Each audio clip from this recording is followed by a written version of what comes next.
Hi, Facebook ladies, Facebook WiRE group ladies, women who are influencing real estate. It's so great to see you here.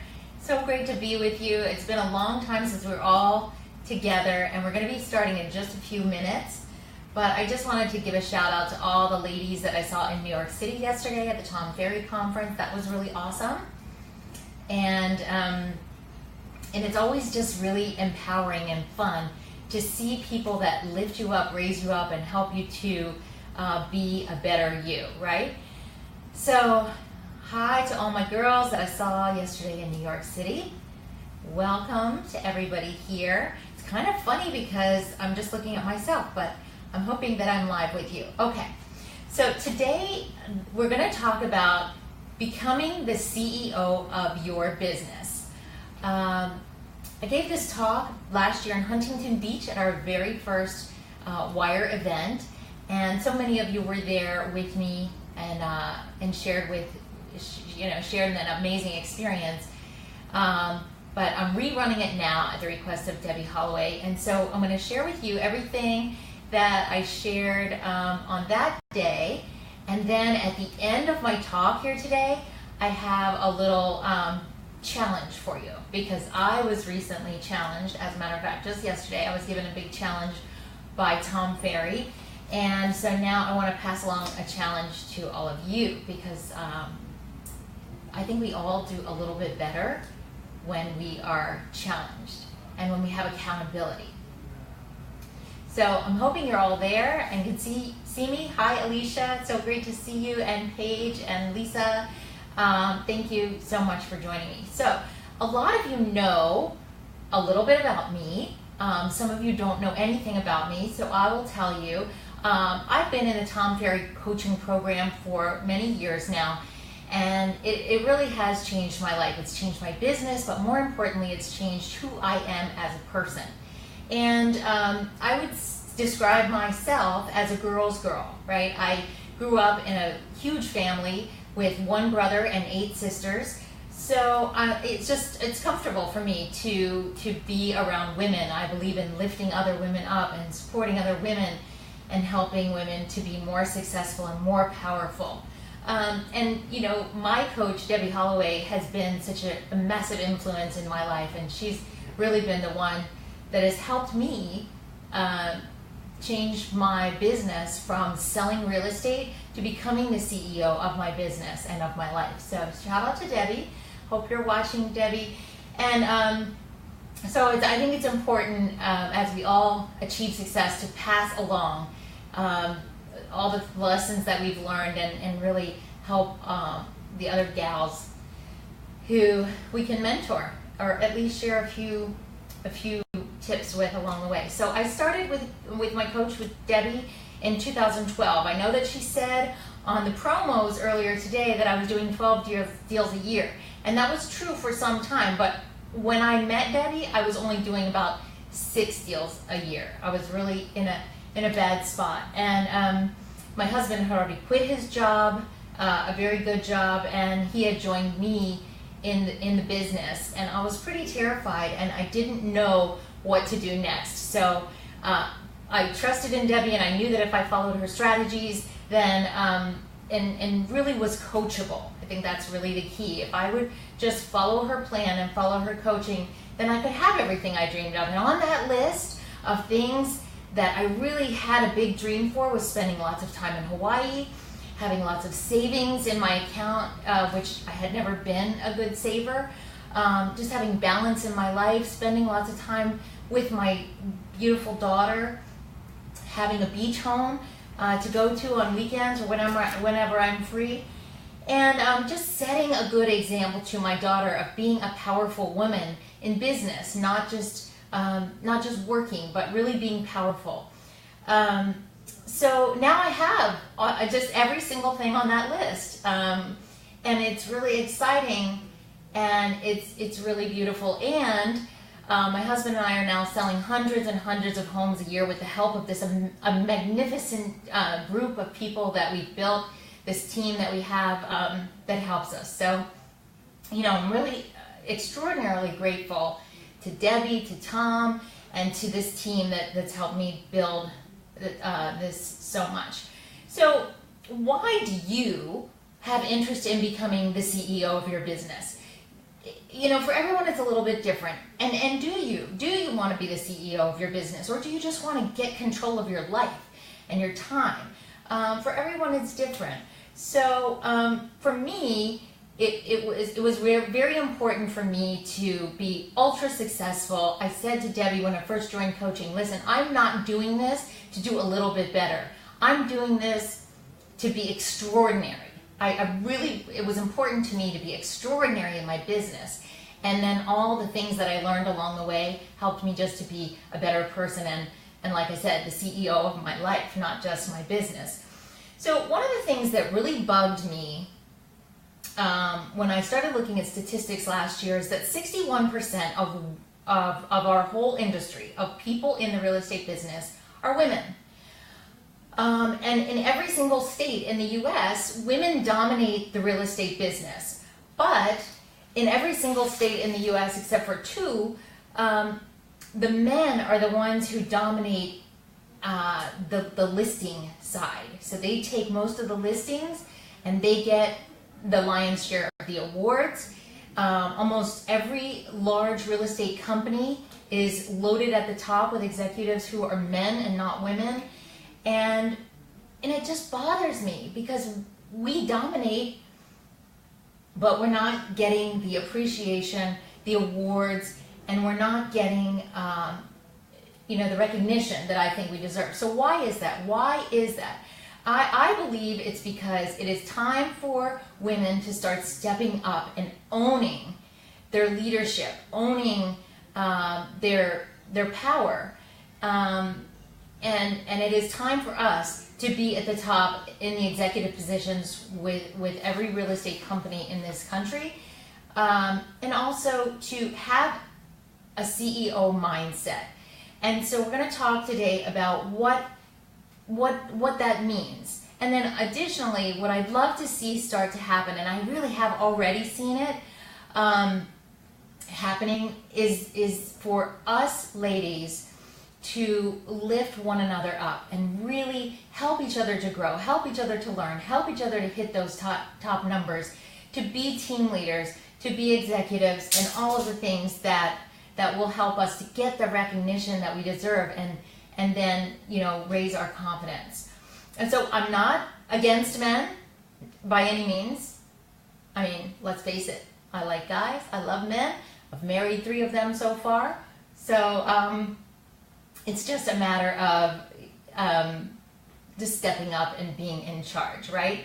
So nothing against the guys, but here's what I want for you. Here is what I want for my WiRE ladies. I want you to continue to grow into a strong, powerful, beautiful, confident, and fearless woman and leader. Do you remember at the WiRE event when I gave out these beautiful cards to remind you all how amazing you are?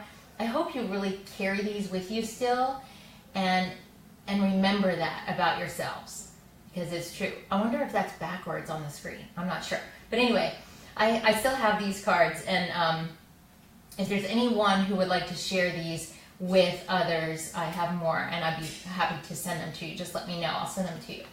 All right, so how are we going to do this? How are we going to step up and start being the CEO of our business in our life? Well, there's a 1,000 things that I could share with you today, but the 3 things that I think are the most important are delegation, negotiation, and control. Okay, so let's talk about delegation.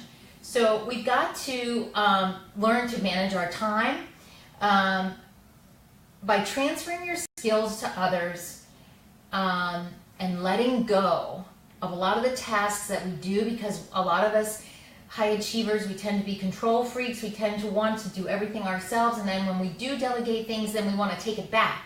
And letting go is the toughest thing, right? So delegation.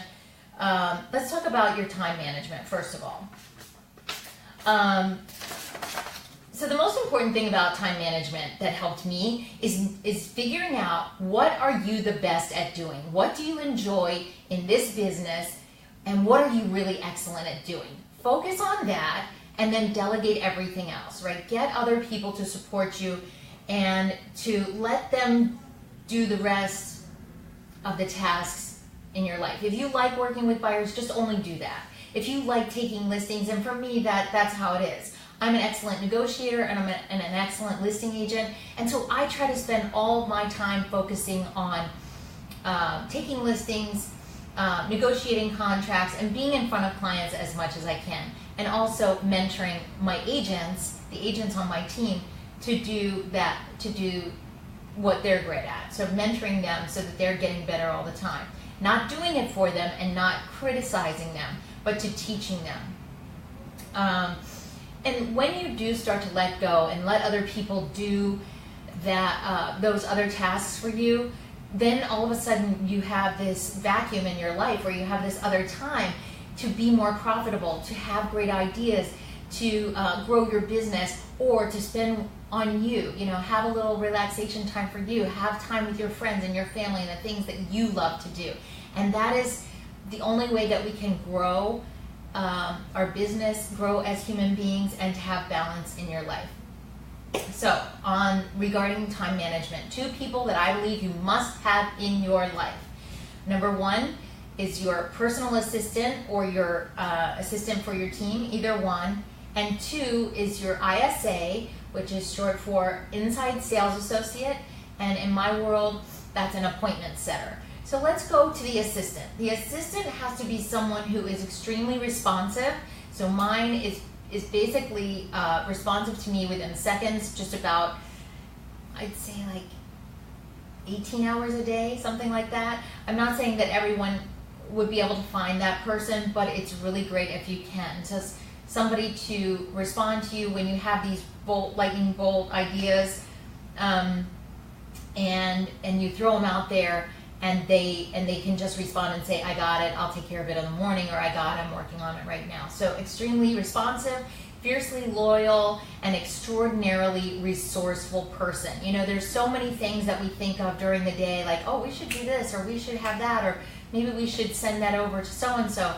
And then the old me, I would get on Google and start making phone calls and investigating, how can I make this happen? And then the rest of the day is gone. So this person that I have now, she's extremely resourceful. So I throw out an idea, she investigates, she does the research, and she makes it happen. She's just an amazing, amazing person. One thing that's really important about her is that I trust her with everything. So she has complete access to my calendar and to my email. Now, this is where you're going to have to really take a deep breath and let go and trust somebody. I know a few of you that are watching, you already do this, and what a life changer it could be for you. But we all know that there's plenty of junk mail that comes in that distracts us from our day, and my girl Kim just goes through my email constantly. She has it up on her phone, just like she has her own email up on her phone, and she eliminates all of the stuff that I don't need to ever see. That's just going to be a time waster for me. And then she also will handle what can be handled by her, and then save for me the things that need to be addressed by me, and she'll bring those to my attention. So the second person, the ISA or the appointment setter, I actually have 3 of those people in my life, and they're amazing. They nurture our leads. They respond. Yeah, that's right, Kim. They respond to leads immediately, because when we're the CEO of our business, that's not our job anymore, right? We cannot be converting leads and answering every lead. We need to be on appointments and with our clients, making the money, and making, you got to be the rainmaker. So these gals, what I have done, and I showed you at WiRE on the screen, on the big screen, is that I have gone to a shared calendar situation where I go once a month or maybe every couple of weeks, and I open up all the open listing appointments that are available on a daily basis on the calendar, and it just says open listing appointment PLS. That's me. So that when the ISAs are talking to people on the phone, and those folks are saying, we'd like to have a listing appointment with Peggy Lyn on this Saturday, they don't have to then pass the call to me. They automatically book that into my calendar. They also copy Kim on that, And then Kim starts the research for the appointment, and she starts the file. God bless you, girl. I don't know what I'd do without you. So a lot of what I think the biggest reason that women do not hire these two people is they're thinking, how can I afford to pay these people when I'm just starting to grow my business? Well, the way that we have done it is that we pay a percentage, either a percentage to the ISAs when the deal closes, or we pay a flat fee to the assistant, so that at the end of every transaction, so that when I get paid, everyone gets paid. We all have skin in the deal. We're all working with the same intensity to make sure that we all get paid. Whereas if you're paying someone hourly, then not only are you shucking out money in advance for things that might not close, but you know, if 5 o'clock comes and that person needs to hit the road and not handle the deal, the crisis that might come up after hours, and you're out of town or you're doing something else, then you're in a bad situation, right? So everybody has skin in the deal on my team, and when you get paid, they get paid. We're all happy. We all have the same motivation. So sharing your calendar, opening those appointments on your calendar, trusting those people to be in your email, to be in your calendar, to fill those spots for you, and then that allows you to just show up and do what you do best, right? And when you do what you're doing best and you do it a lot, you're just going to get better and better at it. And that's what's so great about being the CEO of your business. So I just want to remind, you know, there's just so many times that we as leaders, we fall into this trap of like, oh, it's a small thing. Let me just do it myself. Let me just, not only should you not be spending your time doing that, but the other people do it much better, much more efficiently, and for the most part, if you jump in and do it, you're probably going to screw it up. So please just don't do that. Just let go, let them do what they do best. So another great tip for time management is to set expectations for your clients that may call you after hours. In this business, we get a lot of calls after hours. So I decided a few years ago that I was not going to be working past 7 p.m. Now, in reality, I do work past 7 p.m. very often, but I want to set the expectation with my clients, or maybe new clients that are coming in, to not expect a call back after 7. Then if you're able to do it, that's a bonus, and if you're not able to do it, you're going to get back to them the next morning. So my voicemail goes like this. It says, "Hi, it's Peggy Lyn with the Speicher Group. I can't take your call right now, so please leave me a message. If it's past 7 p.m., please expect a call back tomorrow. And if your call is urgent, please text me at this number." Okay? So that has given me so much freedom in the evenings. And I know so many of us have young children. My child is 23 now, so I don't have that anymore. But I really wish I had that idea when she was younger, because I always felt that pressure and that strain to get back to someone right away, or maybe I'll lose a deal, or I'll lose a lead. But I think people actually learn to respect you more, and they're seeing you as the CEO of your business, right? Setting those expectations. So I had a question here in the feed, so I'm just going to back up for a hot second.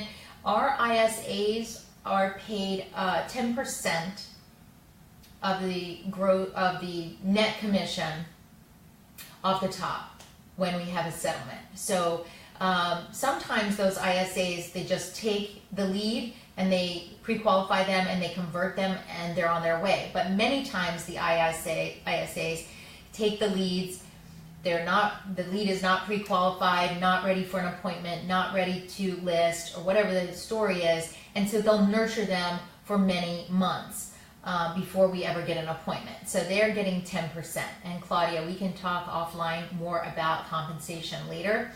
But for us, that's a number that works.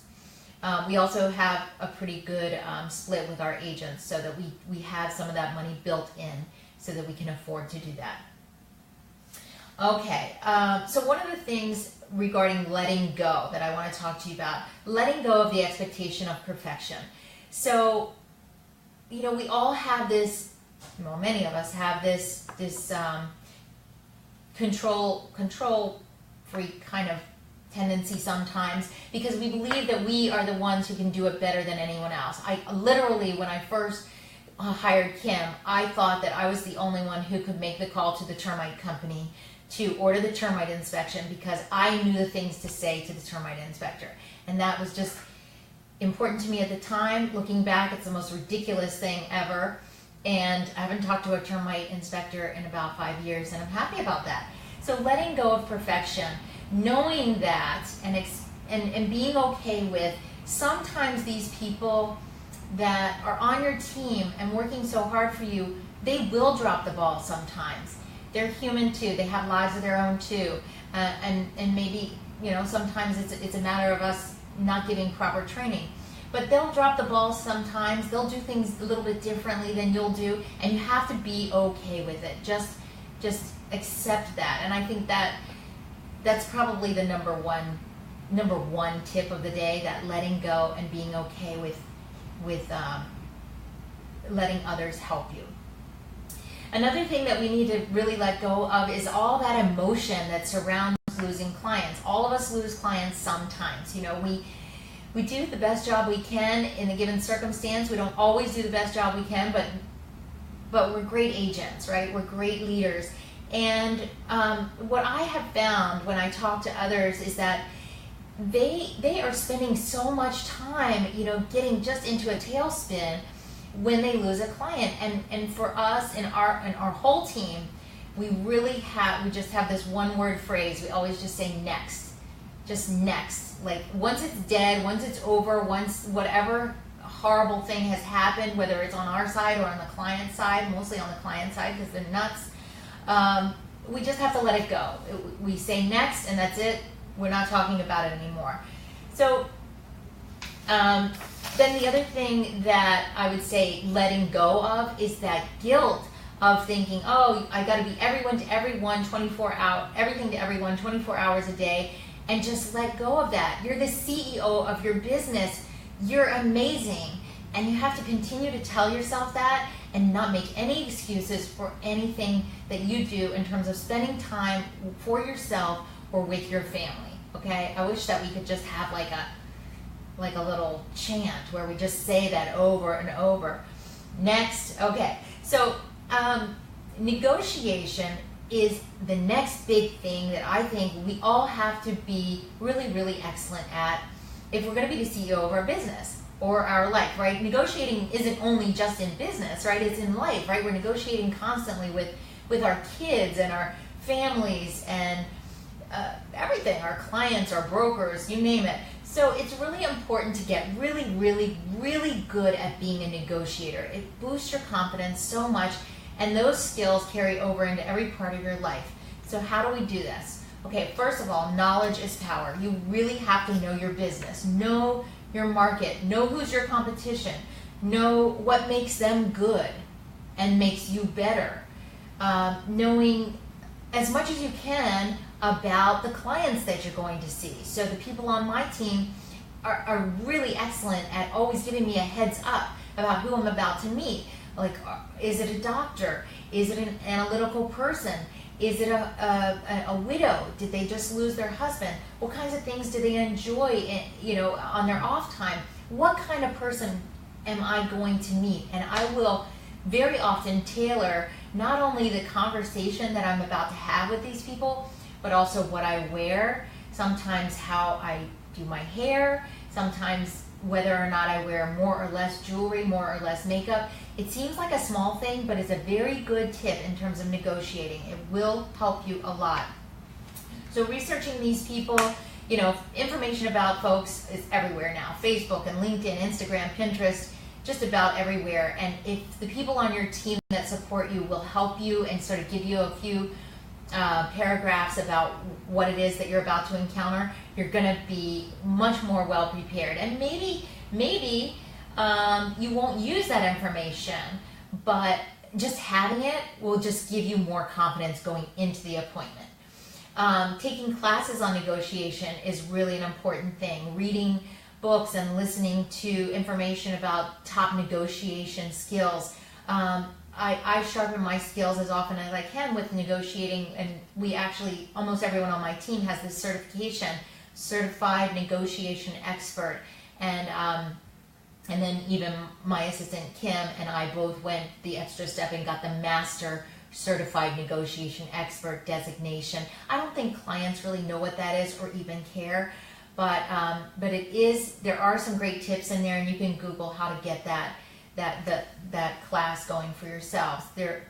Anytime you can just get a little bit of an edge against your competition, this is really the most important thing in negotiating. Also, asking a lot of questions, right? So many of us, when we feel nervous or when we are in an appointment situation with clients in particular, but it could be anyone, it could be someone you're recruiting, it could be your broker, it could be your family, we tend to fill empty space with talking and laughing.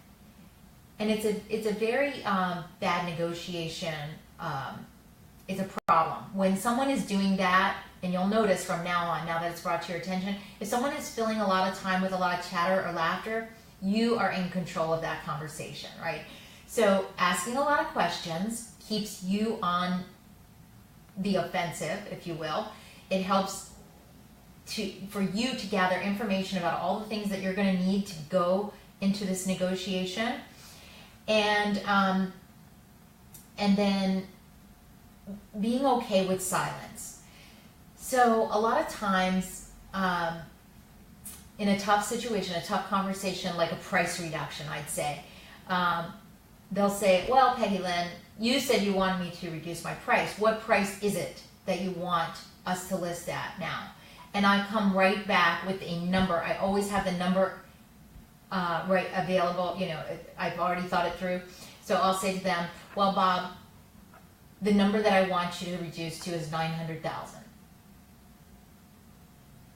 And then I'm completely silent. You have to just really practice this one. You have to practice not filling that void, that space with laughter or talking or excusing yourself by saying, oh no, it doesn't have to be 900, but maybe it could be 950 or something. Those are the things that really we have to practice in order to be excellent negotiators. And then, because that silence is so powerful. And then, of course, the close, right? I mean, we're masters at what we do. And so please remember to always close. One of the things that has helped me a lot with building the team is that I often have to train these agents. And I've told them 100 times, always close, always be closing. So every time you leave a showing, ask the client, is this the house you're going to buy? Every time you leave a listing appointment, ask the client, are you ready to go ahead and sign the papers and list with me today? And that close is so important. And what I was getting ready to say about that is that when you have your agents with you that you're training, you tend to be a little bit better, and you tend to step up your game a little bit and walk your talk, right? You do the things that you've taught them to do, but you just step it up a little bit more so that you put into action what you've always asked them to do. And I think I mentioned already, asking questions and then really listening intently, actively listening to what your clients are saying. When you're asking all those questions, you're asking for a price reduction, you're asking for the deal, whatever it is that you're asking for, really be taking notes and writing down their responses so that they know that what they are saying to you is being processed and is being heard. And that's what everybody wants, right? Is just to really be heard. So I mentioned earlier in my talk that one of the big things about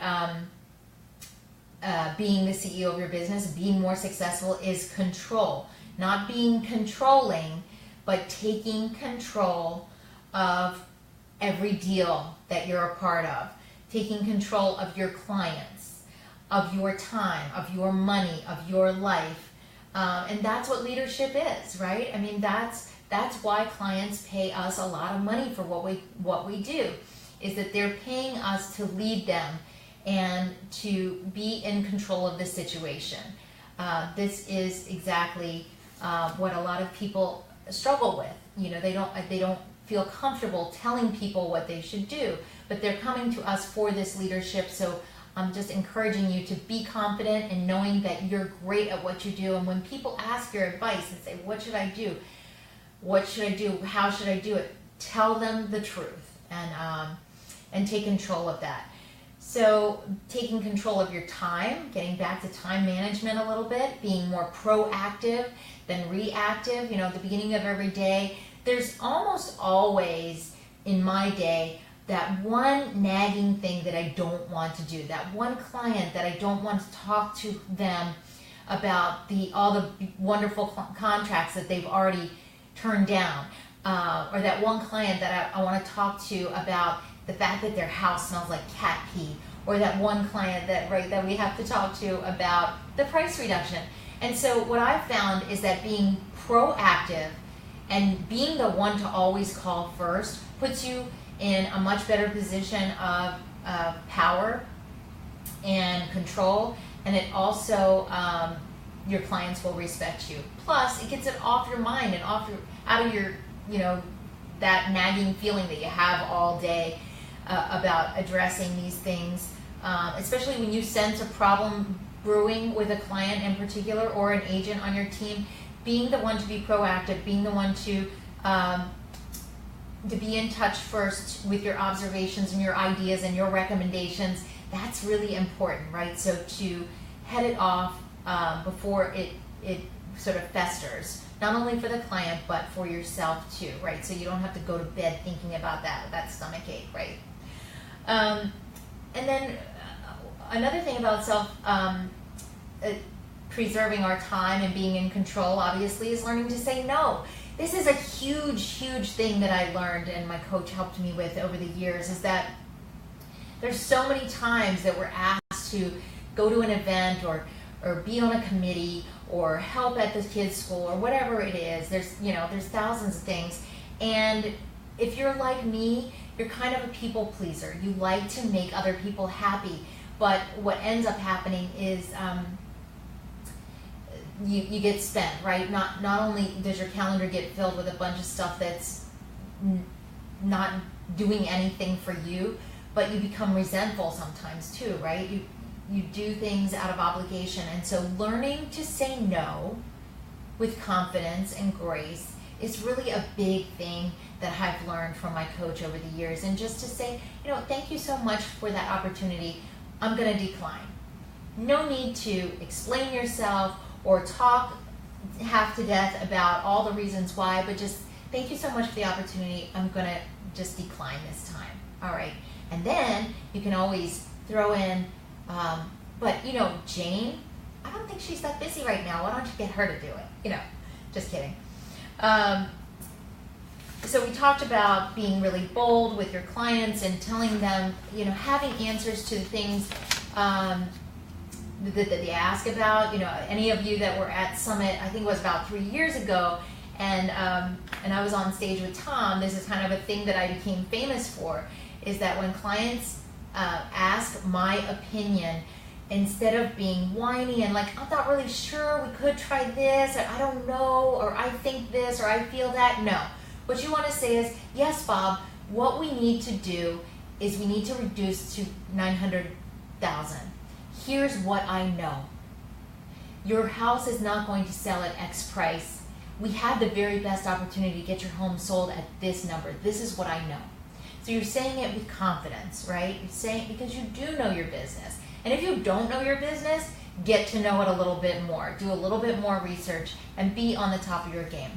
Be really specific with your clients. You're the expert, you're in control, and you're usually right.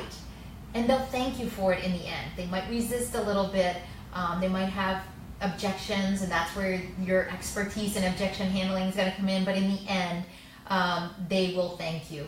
And if you're really not sure, or if you think that there might be some other options, that it doesn't have to just go one way, then say that. When clients are confused, narrow their choices down to two, right? Bob, we could go this way or we could go this way. Which do you prefer? Choice A or choice B? And then when things get emotionally charged, as we all know that they sort of do sometimes in this business, know when to step back, Stop engaging in all the hysteria. Don't promote all of that emotion, but just sit out, let things calm down. And when you're the calm one in the situation, you're the one in control. So then controlling your money, that's another huge part of being the CEO of your business, right? Your expenses and all of your money. Always track everything that you spend so that you know what you're spending money on, what the return is on that spend, being nimble enough to, if you try something and it's not working out, being nimble enough to pivot and make sure that you're tracking your numbers really, really well so that you're not locked into spending money on something for 12 months, 18 months before you go back and decide that that was a big loss, right? It was a big waste. So tracking your expenses and then also tracking your income and looking at the areas that are the most profitable in your business. Maybe you look at one of your agents on your team and how that particular person is making you a lot of profit and figuring out why is that? Is it because that one, she just closes a lot more deals, or is it because she somehow focuses on a better price point,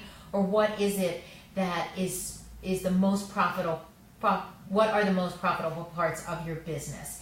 And whatever the return on investment that is the highest, just go boldly with that.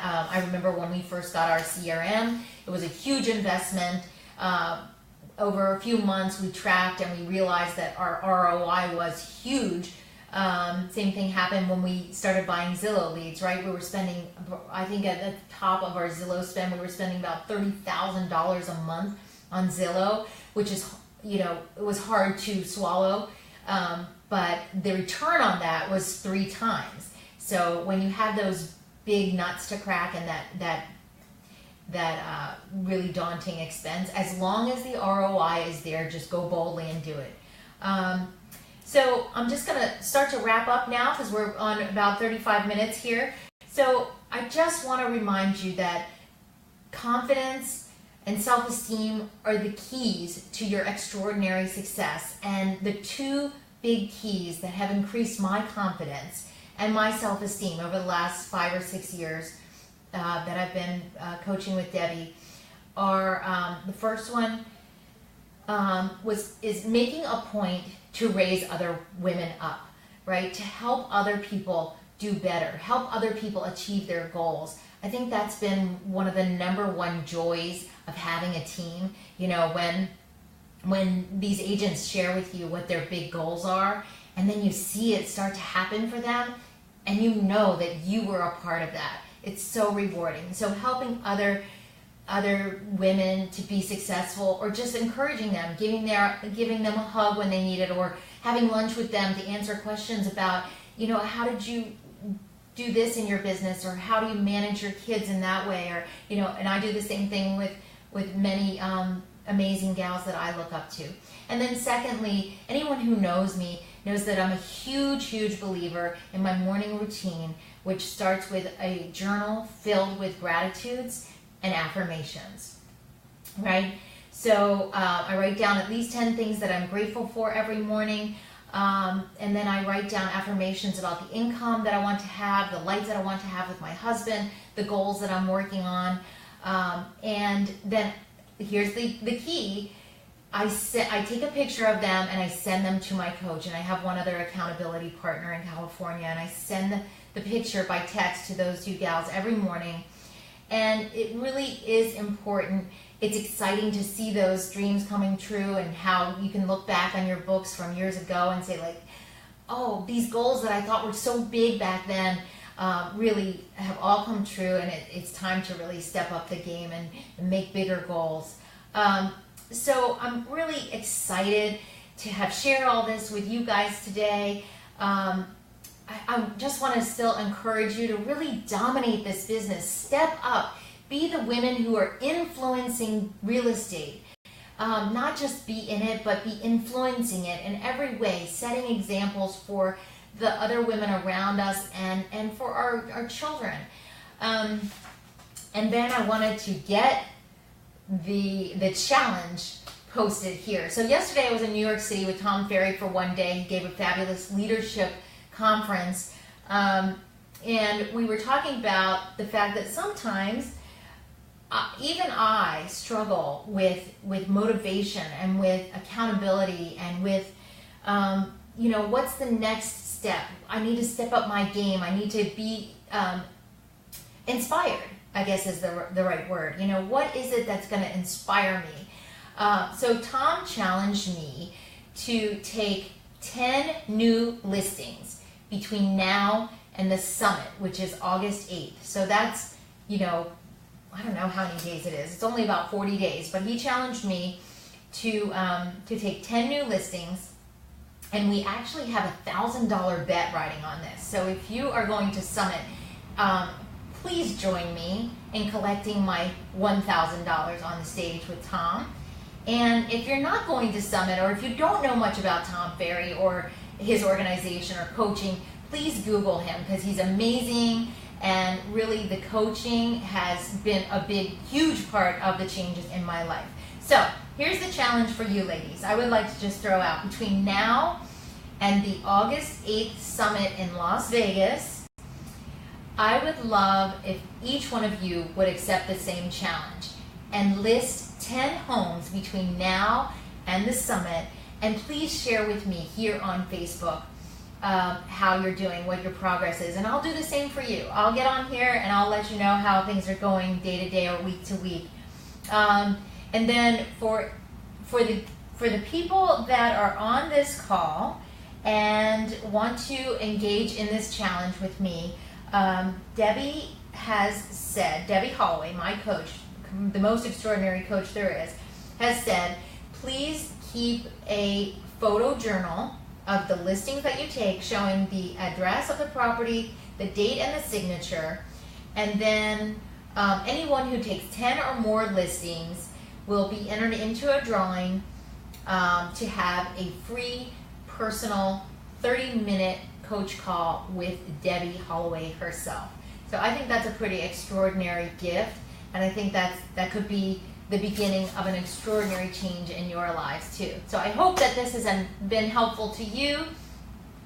I'm really just sharing my experience and everything that has been working for me over the last 5 years, going from 6 sales in a year to hundreds and hundreds of sales and a team of 20 amazing people who help support me. I love you all. I can't wait to see you wherever that's going to be. Probably will be at the summit in Las Vegas. I'm just giving you a virtual hug, wrapping my arms around you, and wishing you the most extraordinary success. And please remember what I told you in California. Okay? I love you. Bye. Have a great day.